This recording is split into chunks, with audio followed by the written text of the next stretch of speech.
Hi, this is Emma Sutherland.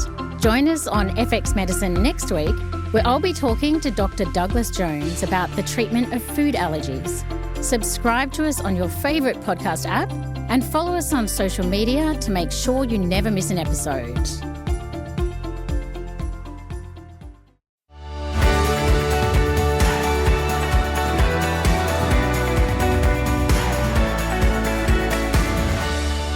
Hi, and welcome to FX Medicine, where we bring you the latest in evidence-based, integrative, functional, and complementary medicine. FX Medicine acknowledges the traditional custodians of country throughout Australia where we live and work, and their connections to land, sea, and community. We pay our respect to their elders past and present, and extend that respect to all Aboriginal and Torres Strait Islander peoples today. With us today is naturopath Dr. Leah Hechtman, a name many of you will recognise as a powerhouse of knowledge within the natural health sector. Leah specialises in fertility, pregnancy and reproductive health for men and women. She's also a university lecturer, keynote speaker, author, educator, as well as mentor to her peers. She completed her PhD through the School of Women's and Children's Health at the University of New South Wales and is the author of Clinical Naturopathic Medicine and Advanced Clinical Natural Medicine. Today, we're going to deep dive into the complexities of andropause in our older male patients and improve our understanding of the neuroendocrinology of testosterone and how to clinically approach andropause. Welcome to FX Medicine, Leah. Thank you so much for being with us today. Thank you so much for having me. It's our pleasure. Now, I'm really interested in this topic because over the last 12 months, I've had more and more men that see me asking for sort of preventative support in this space of male hormones. And I feel I need to upskill and really learn how to support my male patients better than what I'm doing currently. And I wanted to pick your brain on all aspects of andropause, or actually, is it andropause? Maybe let's start with the terminology so we can set the slate really clear on what we're talking about today. What is the official definition? Is it andropause? I mean, I found many conflicting definitions, to be honest. Oh, absolutely. And I think it's a great place to start because I quite like the word andropause. I think someone hears it, particularly someone that's in, a medical field, they know what we're talking about. They correlate it with female menopause. They know that it obviously means a decline in hormone production and subsequent flow-on effects. So I think it's a good name. It's just that in the literature at the moment, they sort of argue about it. They go, oh, no, andropause is rubbish. It doesn't exist. We shouldn't talk about it like that. And we should only talk about this tiny subset of the male population who have what they lovingly call late onset hypergonadism, so that is that their gonads are underfunctioning and it's later in life, which is, like when we create these complicated medical names for something simple. I'm just not sure that we need to go that far. But I also think the challenge of that name, late onset hypergonadism, suggests that it doesn't happen to all men, which we know is not the case. I mean, we know that all men will have an aging process and a subsequent decline in their androgen production, but equally a decline in all sorts of, biological aging processes. Exactly. But, what is the actual definition of this situation? What does it mean exactly? Technically, they're talking about testosterone levels. Yeah. So technically, they're suggesting that total testosterone and free testosterone and SHBG will have declining numbers. The arguments around what that number is, country to country and association to association.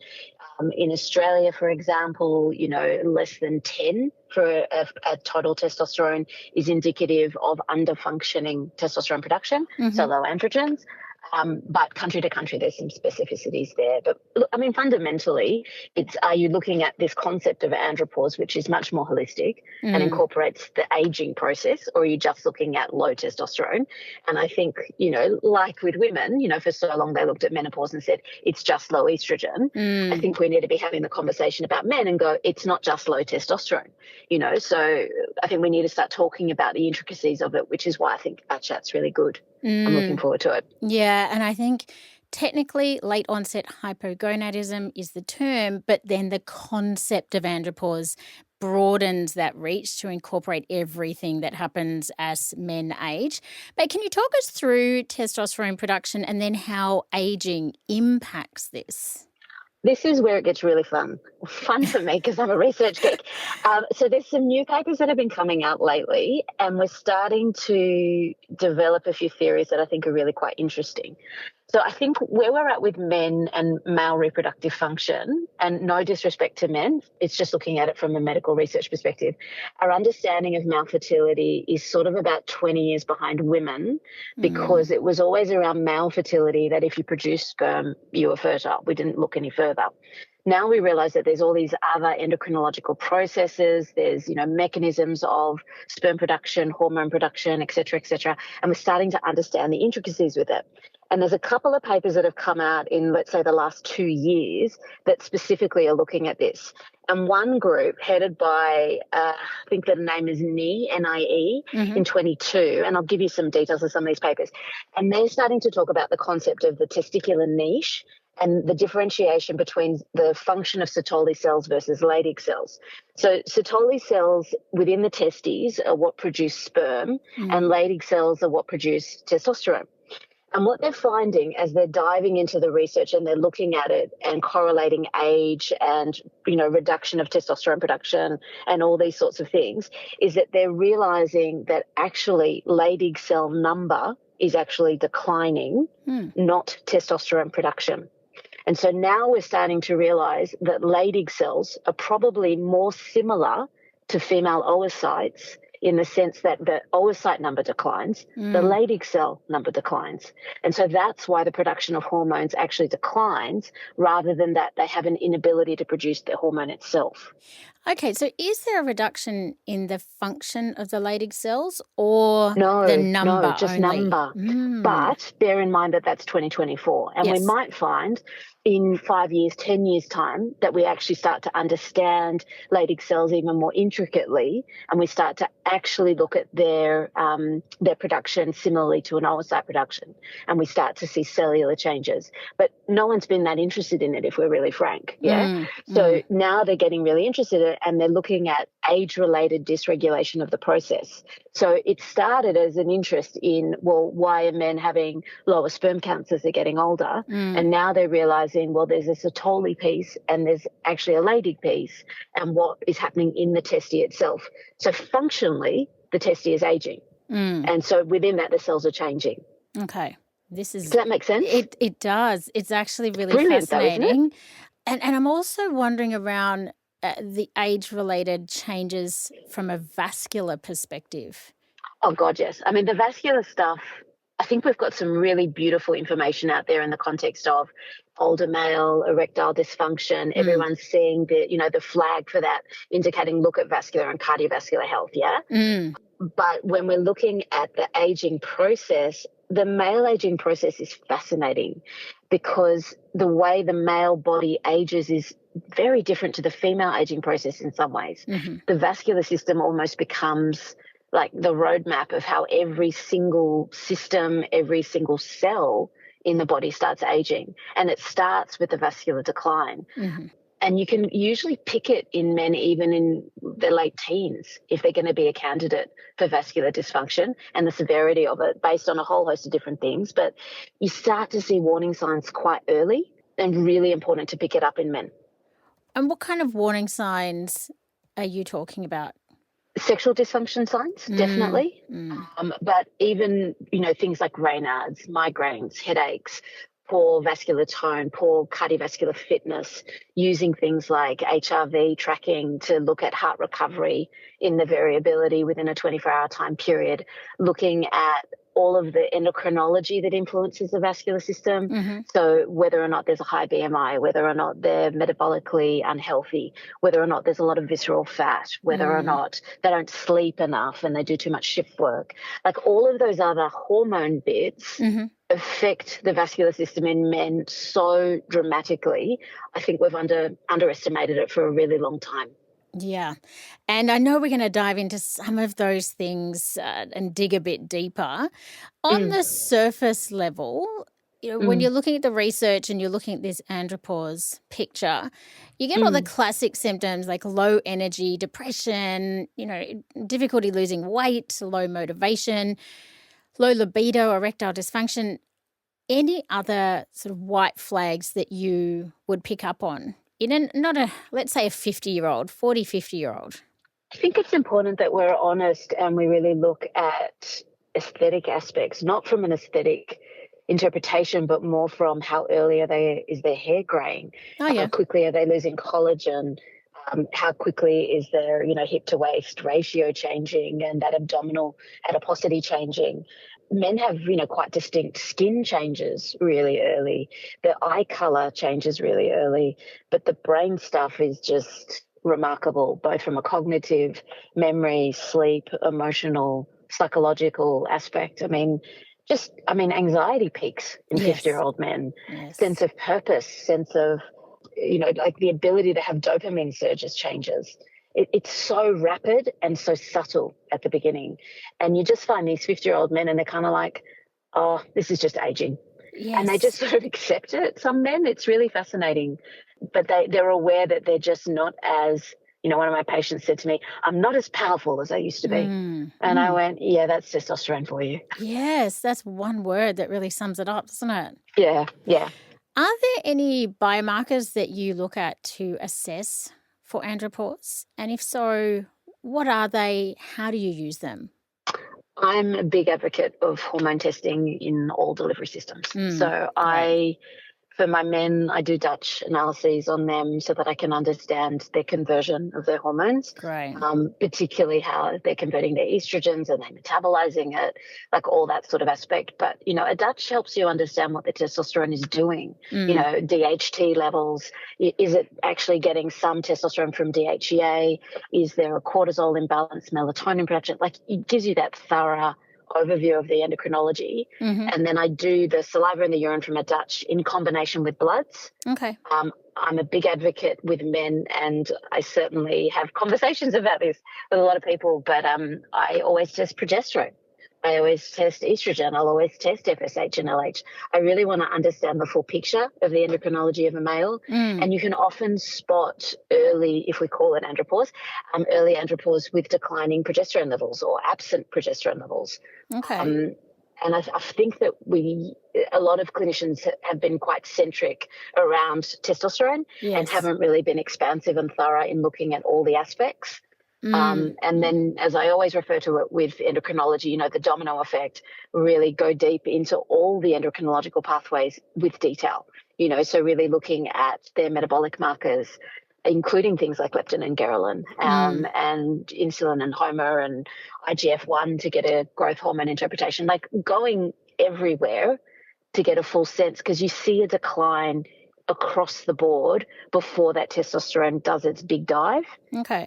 And really make sure that you're looking at it completely. And that's just the endocrinology part. Yeah, exactly. That's one aspect. For those blood hormones, when do you test them? Because I've read a lot of research around the diurnal rhythms of these hormones. So when is the best time to have them tested?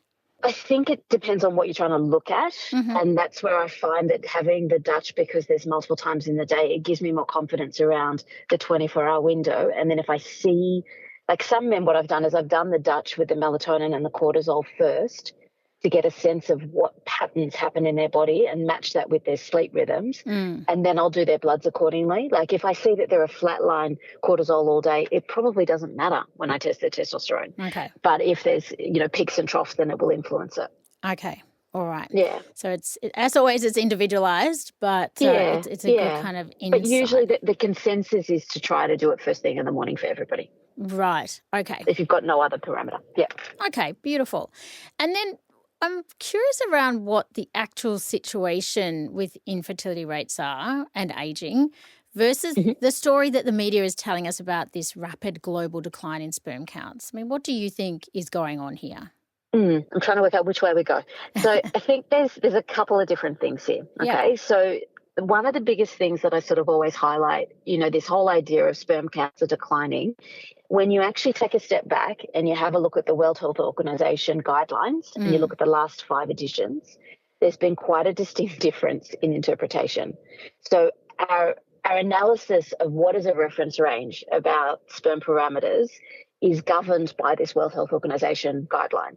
And if you factor in that, for example, the second edition was still using the hamster egg test, which was literally where they had a sperm and could it penetrate a hamster egg. Right. So we're looking at, distinct differences in andrology testing, in equipment, in collection guidelines, in interpretation, in technological advances, etc. When you factor all of that in and you acknowledge that there's been a distinct difference, there's definitely a decline. Okay. So it may not be as dramatic as human reproduction was trying to talk to us about between 2017 and 2022. And those papers were sort of looking at, the 2017 paper was looking at between 1973 and 2011. So it's like just a huge period of time, but recognize that they had 4 editions of the WHO guidelines in there, but that was talking about a 60% decline. But then when you got to 2017 and they did a meta-analysis and then looked at the next few years, then they felt that there was still an overall decline of 62%. So what I would say is, yes, there's a decline. How much the decline is, I think it's tricky to interpret country to country in addition to edition, but it's pretty bad. Okay. That's the summation. Is it doom and gloom? No. But is it pretty bad? Yes. Okay, so we really need to do what we can with our patients to turn this around, which is around optimizing their hormonal health. I'm curious. Absolutely. I'm curious, Leah, because it really starts in the brain. So, if possible, can you talk us through what happens in the brain during this andropause period in a man? So we basically need to get a Lisa Mosconi for men now. Yeah, we so do. Lisa Mosconi did all the mapping for women. We need a male one, and we don't have that data yet. Okay. So I'm being really transparent and honest here. Yeah. So we've got parts of data, but we don't have, year tracking the way that she's done it with women now, which helps us see the shape changes really, really clearly and beautifully. We have fragments of information. Okay, so with the fragments of information, we know that the male brain is dramatically different to women. We can't look at women data. Yeah. We know that the shape of it changes and it does shrink. We know that certain sections of it in particular are shown to shrink, which correlate with memory specifically, and which correlate with spatial ability and spatial awareness and the ability to problem solve and those sorts of things. And when you look at the classic brain aging data that doesn't include Lisa's work, it was all about everyone as they age, their brain changes like that. But now we understand that that's actually very male-centric, and the male-centric perspective is unless you use it, you lose it, of course. But in addition to that, you've got all the changes in the brain that correlate with emotionality. And so most men do find that they can't get the same highs that they used to get, because testosterone really drives dopamine, for example. Okay. They don't get the reward fix. So they don't get the joys and the sense of joie de vivre as much, or the sense of like completing that powerful weather that patient said, Yeah. Like they don't get that feeling, and the brain changes are indicative of that. Like the receptors are completely different with progesterone and testosterone for them. Yeah. Okay. There's just a So much. plethora, isn't there? There's just such a plethora of questions in this space. But, from my understanding, testosterone is a neurosteroid. It's the nervous system is both a source of and a target for testosterone. So I feel like this bidirectional relationship makes sense to me, but also helps me then explain to patients how the changes are not just, erectile issues. These whole systemic changes that happen here. Yeah. And I think it's remembering how many receptors for each of these hormones are around our body. You know, like every single part of your body will have a different response to it. Like it might be as simple as getting Raynaud's in your fingertips. Do you know what I mean? And that's because the testosterone is not getting all the way there. And then equally, it might be around just having really depressed mood. I think it's important that we really have this conversation, particularly around mood with men. And I'm sure, you know, there's so many variables that influence it, but the amount of men that are really struggling emotionally. Yeah. And is this correlating to an aging pathway, or is this correlating to the decline in testosterone? Yes. Is it also multifactorial? Absolutely. But we can't underestimate that DHEA, for example, is one of the major hormones in the neuroplasticity of the brain. Progesterone is one of the major hormones in the neuroplasticity of the brain.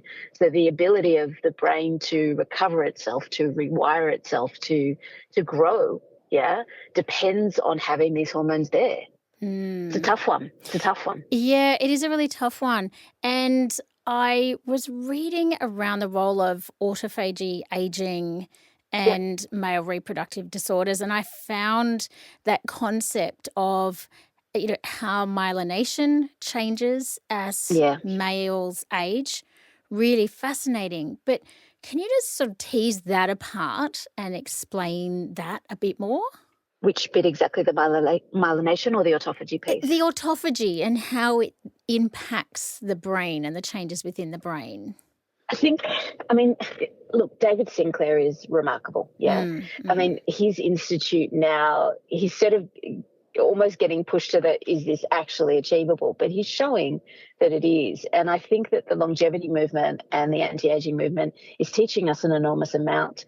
And it's one of those situations where some of it feels really like, whoa, no, this is just make-believe. Yeah. But I think we really need to jump on the bandwagon because it's happening now.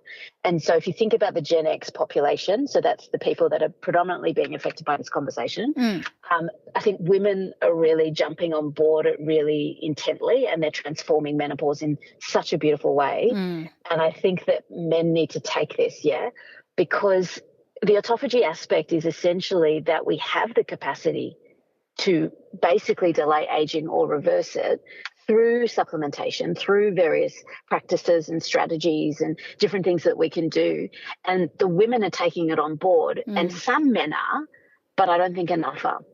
And I think that more men need to really embrace it. And this is why all of those natural, easy autophagy strategies that we implement or recommend, from cold water therapy to saunas to infrared, or to amazing things like nicotinamide riboside or any of those NAD precursors or spermidine or any of those things that affect the SIRT2 pathways. The pathways are really well understood. We've got lots of mouse data around it. Yeah. We've got early human data about it, but we are showing that the autophagy capacity of rewiring the brain is there. The remyelination of the nerves is there. The capacity to repair various structures in the body, including the heart, the data is there. And the autophagy perspective is really just, I think that we really need to really keep looking at it and challenging ourselves and go, okay, let's look at the fasting data. Is it actually real that men should only be eating one meal a day? Should they really be reducing their total caloric intake to actually assist in that autophagy process? And when you look at the data specifically with men, because they don't have the hormonal fluctuations of women in menstruating years, let's say, they actually do better. And they are younger, and their biological age does improve. And then you look at like the glycan age information, which is looking at all those glycans around inflammation and aging and whatever. And men that fast, men that exercise, men that cold water therapy, men that all those things, they're younger and their cells are younger, so they repair better. So it's one of those ones where it's such a big topic. It is. I'm happy to go anywhere that you want to go with it, but the evidence is there. Yeah, my brain is buzzing. Great. I'm just thinking about clinically, you know, this is when you're working with a couple and, you know, trying to get them healthy and maybe lose a little bit of weight from a preconception perspective. And after 6 weeks, the man bounces back in saying he's lost 5 kilos and the lady's like, I've lost 1, and it's really disheartening. And, you know, what you explained really just helps us me understand how that actually happens. There's so many things that we have in our toolkit in relation to our patients. I wanted to just look at obesity. So there's some really interesting research around the weight testosterone axis. And, I've looked up the latest research that I could find. Technically, around 66% of the Australian population, adult population, are overweight or have a BMI over 25. And there does appear in the research to be this bidirectional relationship between BMI and testosterone. Yep. So what mechanisms are driving that weight testosterone axis? Some of it's going to correlate with insulin and leptin and ghrelin. Some of it's going to correlate with the testosterone decline and the estrogen balance. And like progesterone opposes estrogen in women, testosterone opposes estrogen in men. And so needing to have enough testosterone to not become too estrogenic. But it's interesting because when you actually sort of dive into the data, this is where my brain is mapping it at the moment and hasn't quite nailed it. But so estrogen in women helps to regulate blood sugar levels, but too much estrogen in men actually dysregulates blood sugar levels. So there's like such a difference because of the amount of receptors and because of testosterone for them. So the decline in testosterone is also because testosterone keeps our muscles metabolically active, which keeps our sugars balanced, which keeps our weight in check. And then when that starts to decline, weight goes up. But then when weight is up, it suppresses testosterone. So it's a tricky balance, but it fundamentally, for men primarily, the primary drivers, like at the heart of it, is all around insulin and leptin and sleep. And sleep seems to affect men even more strongly than women in some of the data that I've seen, which I found really interesting and positive and negative. But I don't know if it's because the data is skewed in the sense that more men do shift work, typically. True. Yeah. But then you look at nurses and you go, really, is that true? I don't know. But the data that I kept reading was suggesting that. But, yeah, I sort of think that distribution of weight has a big influence to hormone cascades, yeah? So because men are also carrying it predominantly in their abdomen, it's affecting it so much more in that correlation. Yeah. And that whole Goldilocks principle around estrogen, not enough isn't good, too much isn't good, that balance of estrogen and the balance of testosterone is just so critical. But I feel like this picture around insulin, which I see in a lot of women in perimenopause as well and menopause, I feel like that insulin picture is such a big driver from a weight perspective, and the sensitivity of the glucose uptake in the muscles themselves seems to be quite impaired at this point because of the hormone dysfunction. Yeah, definitely. Definitely. When you were talking about sleep, I think I read some research around sleep loss and lower sleep duration associated with lower testosterone levels. Yes. If that is a ongoing situation, like you know, as shift worker, as you mentioned, what is the outcome of that over time? The outcome of shift work or the outcome of poor sleep quality or? Yeah, either or on hormonal health. Yeah, because I have a lot of patients that work odd hours, a lot of my male patients, and I'm wondering whether I need to almost flag them in my mind for doing some testing a little bit earlier than I would for a man who is doing a 9-to-5 office job, for example. I don't think I've ever seen a paper, and certainly I haven't seen it in clinic either, that associates sleep loss with any health gain. Yeah, and we know that people, I remember reading one paper, people that sleep less than 6 hours per day accelerate their aging by 40%. Whoa. And their time to death is closer. So essentially you're making your body die faster by not sleeping enough. Some research thinks that men can survive on less sleep than women, but technically they shouldn't. Because their vascular changes get more pronounced faster because they don't have enough lymphatic clearance of the brain. They don't have enough, REM cycles to process things, that sort of stuff. But their repair just doesn't happen. But men as they age, they have a natural aging process on the HPT axis, so the hypothalamic pituitary testicular axis. And so they think that the sleep is one of the main drivers of that Leydig cell loss. Okay. So then the cycle keeps going round, but they actually think that the HPT axis shrinks the testes and shrinks the brain. So the lack of sleep comes in, the pineal gland gets changed, the melatonin production gets declined, and then that sort of starts the cascade of events. But they're actually correlating the sleep loss to probably the biggest driver. So sugar and sleep, as I was saying before, sugar and sleep seem to be the biggest game changers for men. And I think that it's, definitely a conversation we have to have with everybody, but definitely with men, because they seem to be able to tolerate it differently. And I try to get men to use wearables quite early, because a lot of men don't realize that they're not actually getting enough deep sleep. Yeah. So they're not actually getting the repair. But it's like that whole HPT axis gets thrown without enough sleep really quickly. And then the cascades, it's so rapid for them. And just on that deep sleep, are you aiming for around 20% deep sleep or more or less? It sort of depends. Let me just think. It's usually around cycles and duration, and you're wanting to try to get as much deep as you're getting REM, or ideally a bit more REM than deep. But it just depends on duration of what they're getting. But they say that the aging decline happens when a person gets less than an hour of deep sleep per sleep duration period, and that they can't sort of catch it up. Yeah, okay, beautiful. Because I love wearables, and men are often tend to be data focused, and it speaks their language. So really, really great tool for us.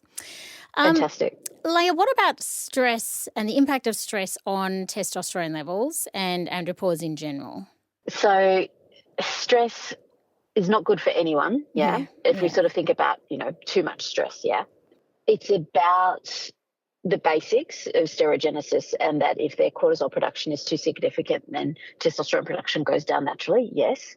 It's about that too much cortisol production also makes a decline in DHEA, which then has a rebound effect on glutathione and a rebound effect on melatonin, so like everything starts crashing from it.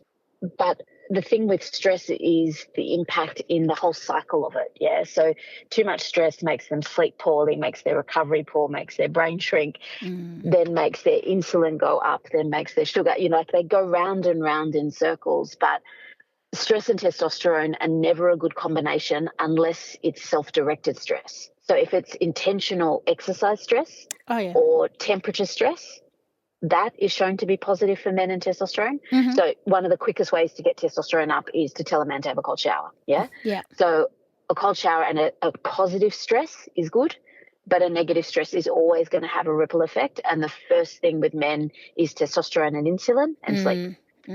They're just the three that always go. Yeah, okay. And obviously starting that really vicious cycle that self-perpetuates from there.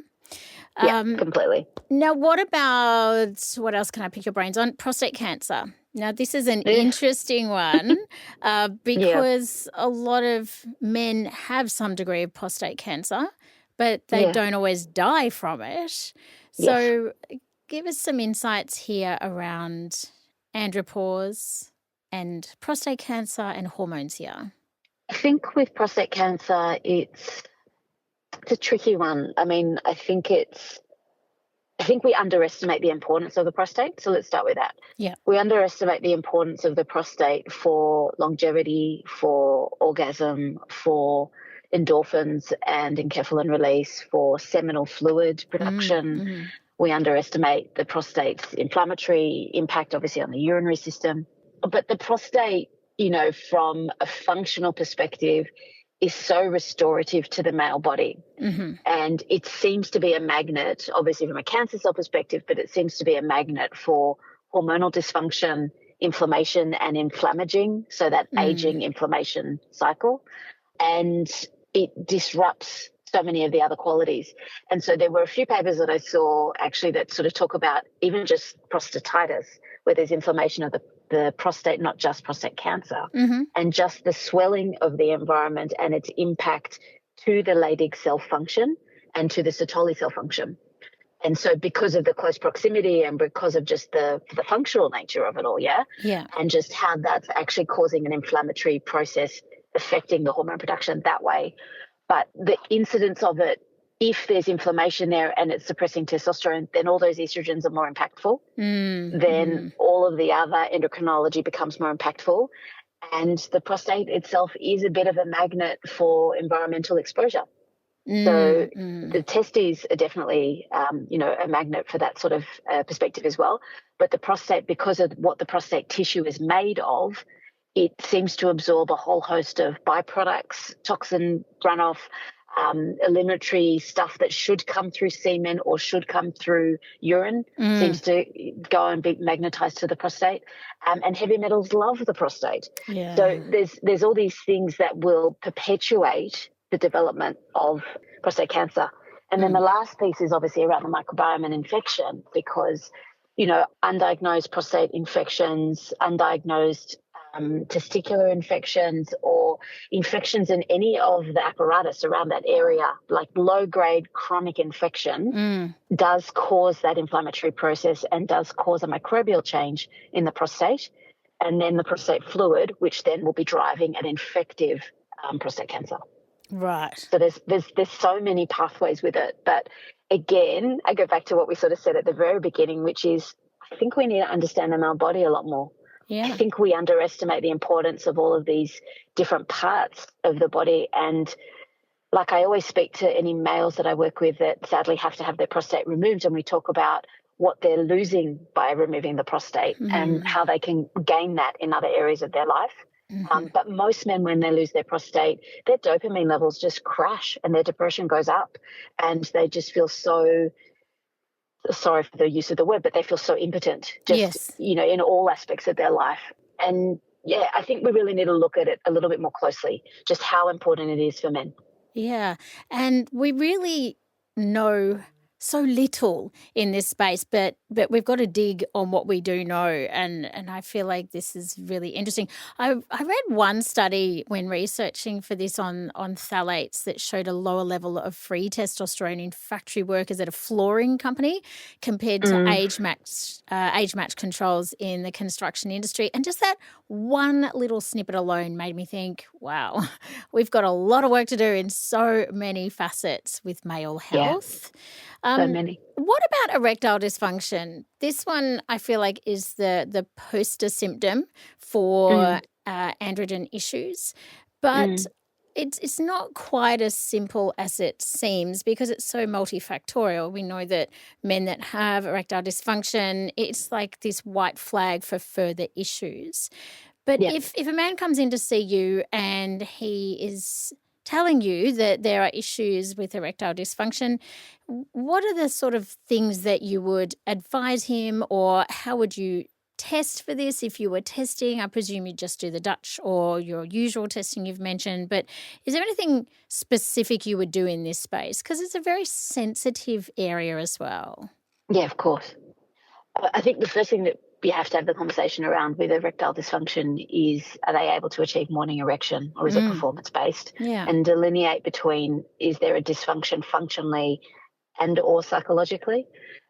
Once you delineate between those, I think you get a bit more clarity about the next steps. But assuming that it's a functional one, we can talk about the psychological part after if you want. But the functional part of it, I think it's imperative that they do a sleep study, that they do some blood work around cardiovascular health, that they do a calcium score, that you get a really good sense of their cardiovascular health and their sleep capacity and oxygen uptake and lung function and those sorts of things, because it's usually a pre-diagnostic for something else going on. And it's unfortunate that a lot of men are still just given pharmaceuticals for erectile function and are not considered to be exploring some of those other areas. I don't think I've ever had a male present with functional erectile dysfunction that doesn't have either sleep apnea or something, untoward with their cardiovascular function or some metabolic syndrome of some description. So really important to look at it, and if cholesterol is elevated, to do the lipid fractions and to really understand them, but to do a calcium score to determine, is this actually a problem or is this actually potentially not genetic, or what's actually going on?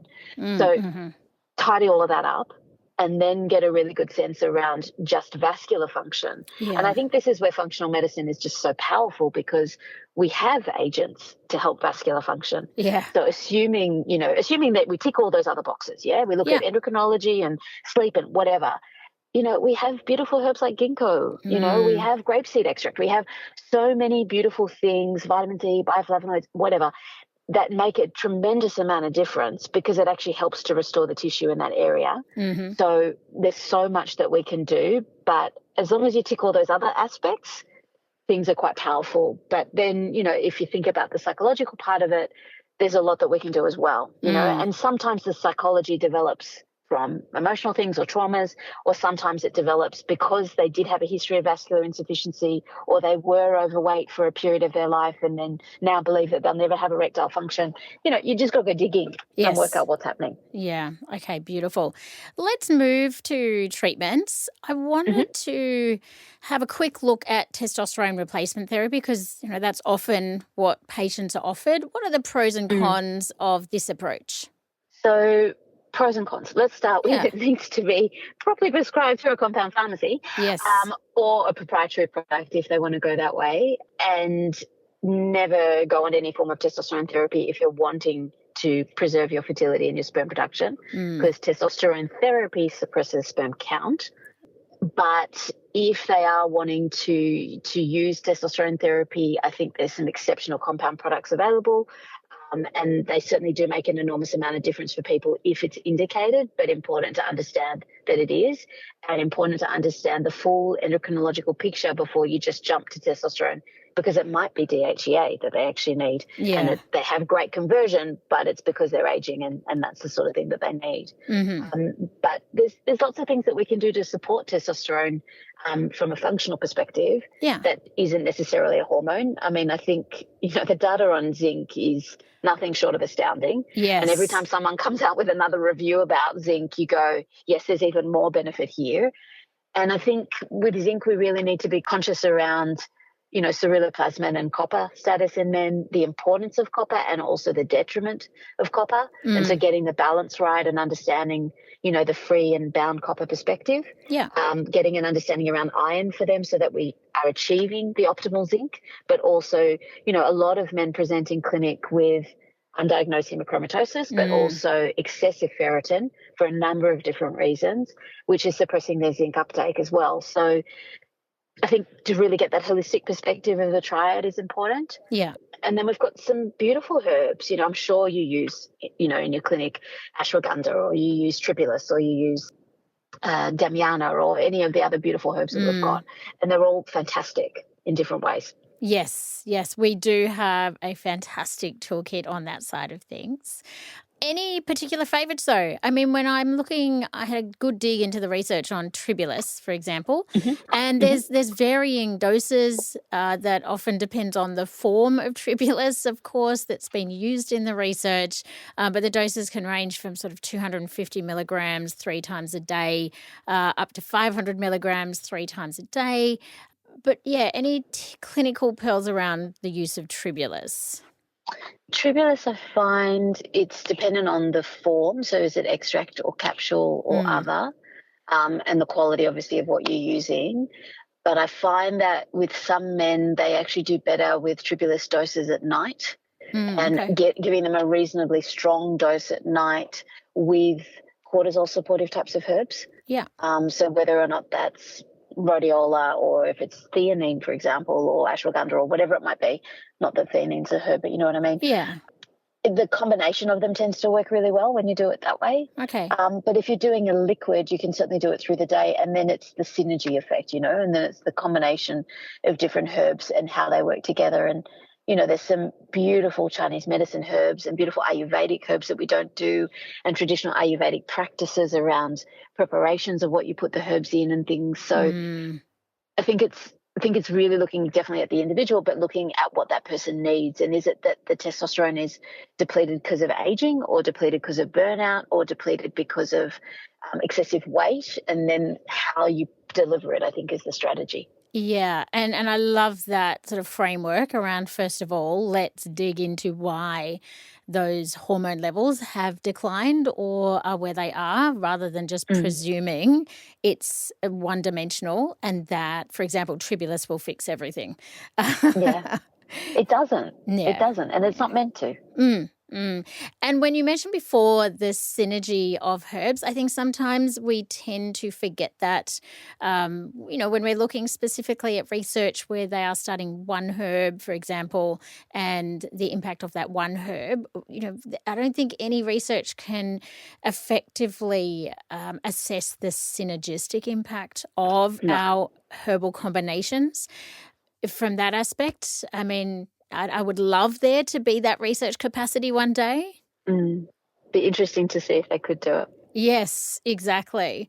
Okay, so it's in relation, you did mention before a little around intermittent fasting, but what are your thoughts on this in your clinical experience? What do you see working well? What do you see not working well? Because, from an individualized perspective, some of my patients, male and female, but, they're really burnt out. They're exhausted. Their insulin's all over the place. Their cortisol's all over the place. Should these patients be fasting? Should they not be fasting? Any caveats here? Yeah, for sure. Look, I think every human on the planet can do a 12-12 model, 12 hours where they don't have any food in their body. And I don't think that that's negative or disruptive. I think probably one of the biggest challenges in clinic is that a lot of people will fast for the bulk of the day, but then consume the total day's calories in 2 hours. So I think we've got to really be honest about what are we doing here? Are we fasting or are we just shrinking time windows, Yes. And I think that when you look at a person that's burnt out and high cortisol, or even where they're flatline cortisol, like they're that far gone sort of people, the idea of not eating can sometimes be a restorative process, provided that when they eat, let's say it's a 6-hour window that they eat very well digestible foods, they eat non-stimulatory foods, and it's all about rebuilding and supporting the body. And when they're in their fasting window, maybe they're drinking electrolytes, they're drinking, herbal teas, things like that. But for some people, they're so depleted that their body has no reserves whatsoever. And then they're going to need to be consuming food throughout the day. Generally with men, though, I find that the quickest way to stabilize their sugars is to get them to fast for a fairly long period. And they positively thrive when they do it. You just can't get them onto the coffee bandwagon where they drink 4 or 5 cups of coffee in the morning and then eat, like 2 million calories at 5 o'clock at night. Yeah. That scenario never works for anybody. But it's a really quick way to get digestive tone. It's a really quick way to get blood sugar stability. It's a really quick way for them to start to rest more deeply at night. Yeah. Depending on how much exercise they do. Yes. So if they're like a really big trainer and they're, doing lots of weights and lots of cardio, they're going to need a lot more food just to do that. And then they're not going to sleep because they're starving. So you just got to work out with each individual. But the 12-12 is, normal, healthy eating, yeah? Yes. For the average person, it just some people sway out of that one. Yeah, exactly. I think 12-12 is really easy. When you say fast for a longer time frame, what are you talking, a 16-hour, 18 hours? I've got some men that like 22 hours. Yeah, and right. They literally only eat for 2 hours a day. Yeah. But it just depends on, I think it's important to really look at what they're trying to achieve in their day. I don't know that I love 22-hour fasts for anyone. It just depends on their blood sugars and what keeps them stable, because then their blood sugars keep their autophagy working, which keeps their, their metabolic profile really stable. As long as everything is okay and working. Yeah. But that's the extreme anti-aging movement, is a 22-hour fast. Yeah. Yes, that's right. Pros and cons with it. Absolutely, yeah. Okay, one last question that's just popped into my brain now. From a testosterone receptor perspective, any recommendations on how we increase the sensitivity of the receptors to the hormone itself? Remove the competition is number one. Okay. Yeah, so the competition will be environmental pollutants, will be other hormones, yeah, particularly insulin, will be various exposure things that they've had, even from xenoestrogens and other estrogen-like molecules, phthalates, stuff like that. So reducing the exposure and the competition to other things, but the actual receptor itself, its integrity is governed by vitamin D and zinc particularly. So making sure that that's there, and then improving the communication between the receptor and the hormone molecule is all about the charge. So it all comes back to electrolytes. So the electrolyte regulation of the fluid and how it's picked up. And the calcium toolkit concept around the oocyte in women, the calcium toolkit concept is still there in men. It just starts to broaden a little bit more differently in, quantities of sodium or potassium or magnesium for that matter, and manganese. Molybdenum becomes really important for men. And it's really all that charge aspect of how everything goes in. Interesting you say that, because I do use a lot of electrolytes with my patients in clinic, and I constantly get surprised at the quite quick but subtle changes that happen when people take electrolytes consistently. Absolutely. What are you noticing? I'm noticing mental clarity. I'm noticing a cellular energy. It's almost like a mitochondrial increase, but when I'm not giving CoQ10 or any other things that are actually specifically supporting mitochondrial function. And interestingly, a decrease in pain. So decrease in headaches, decrease in, generalized pain in patients. So subtle, but when I do the questioning that we as health practitioners do, we dig into the nitty gritty, there are changes there. Yeah, definitely. Electrolytes are amazing. I think we all need to stay abreast of sodium in the sense that it's gotten such a bad rap for so long, and really get more of an understanding of how much we actually need and how important it is, and the combination of electrolytes, because I think as clinicians we've gotten very focused on individual electrolytes at certain points. Everyone's on magnesium, but we're not acknowledging potassium or you know what I mean? And so the combination is really where it's remarkable. Yes, as usual, balance is everything. Balance, always. Leah, thank you so much for joining us today. Is there any last-minute things in this emerging world of male health that we need to be aware of? I think a couple of other things I think we just to remind ourselves is the male aging process is dynamic and it's multifactorial. And just because of the hormone part of it, we can't underestimate the decline in all the systems of the body. So, we have to factor in bone health. We have to factor in immunological health. We have to factor in neurological health. Like, all of the different systems are declining as this process is unraveling. But there's so much that we can do. And stabilizing the hormone aspect is youthifying, it is regenerative, it is restorative. But all of those, we really need to come up with a men's health toolkit where men get a health check on a yearly basis, and they're getting their yearly bone densities and their yearly, heart checks. And they really need to be on top of it, because there's so much that can be done to improve the parameters. And this aging process starts young, so even though we're all led to believe that men can make babies, well into their 90s if they want, well, the quality of those babies may not be so great, but we know that male fertility declines from 40. So we know that means that he's aging from 40, and we know that we really should step up and support him. Beautiful. All right. A great reminder to zoom out and look at that holistic framework that we are generally really good at, but can tend to forget when we deep dive in things. Definitely.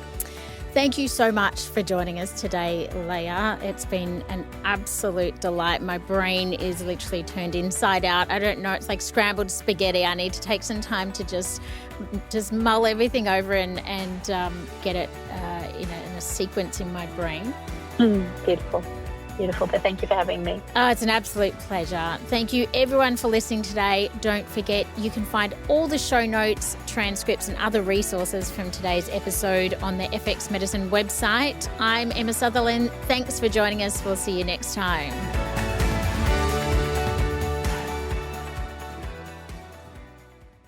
Enjoyed this episode? Subscribe to FX Medicine by BioCeuticals on YouTube by pressing our logo. You can also head to bioceuticals.com.au/education for more healthcare professional resources.